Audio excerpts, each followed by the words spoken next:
The figures don't make sense, the tests are dubious at best, and we're being drawn ever closer to a vaccine, and in fact mandatory vaccines, from a proven psychopath with no medical qualifications, who is all for eugenics and depopulation. He also hangs out with a known paedophile.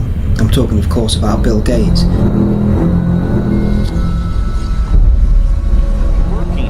And so we'll be far closer to normal once we get those case numbers down. But there will be some things where the benefit to the risk. Bill Gates wields tremendous influence at the World Health Organization, and I'm not the only one saying that. Back in 2017, Politico, which, as you know, is not even considered a far-right or conservative publication, Politico called him the World Health Organization doctor, that he had such influence that when he wanted a policy pushed, that the World Health Organization bureaucrats would oftentimes cave to his wishes. And it's not just funding that we need to be worried about in America.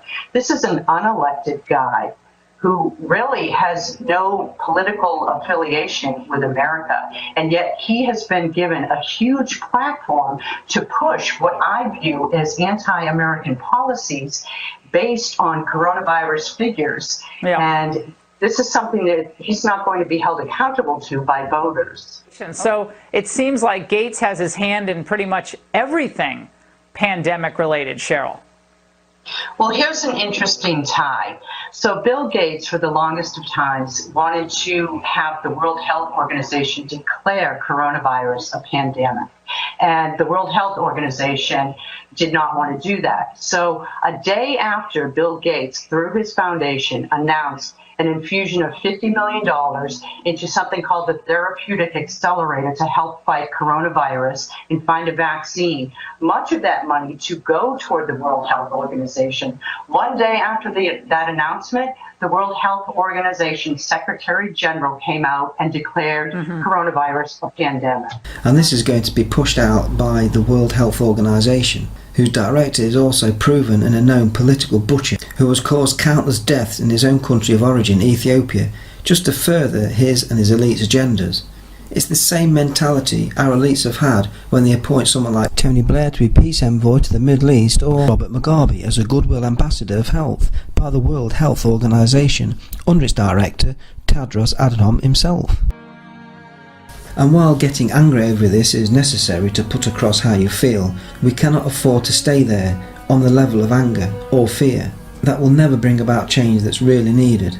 It never has. If you look down history at any protest that's been fueled by anger and violence, it's never changed the nature of humanity or benefited it in any great form. Yes, it may have changed from a political or social aspect, but never has it brought any raising of the consciousness in humanity which is needed. That can only be done from a level of love.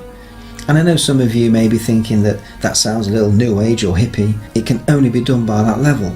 If protest did work in that way, and the rising up or violent revolution really worked, then we wouldn't be here in this world how it is right now. We would be living in a more open, peaceful world where we have a real unity of people. That's not what we have on this level. In fact, on the contrary, our elites drive their agenda from a place of fear, hate, violence. And it's important they lock us in that same vibration. That's the only way they can control and rule over us and manipulate our perceptions, all within that low frequency. Their worst nightmare would be if we, as a human race, raise our frequency, as there they will be rendered powerless, as we'll be able to recognise our true spirit and the true nature of humanity and reality. And that we're all infinite consciousness. Once we become aware of that, then the less than 1% can no longer rule and manipulate the rest of humanity into their satanic agendas. If you come from a frequency of love, they have no way to gain control over us. So that's where I feel the solution is, the awareness and the raising of the consciousness of humanity as a whole, as one.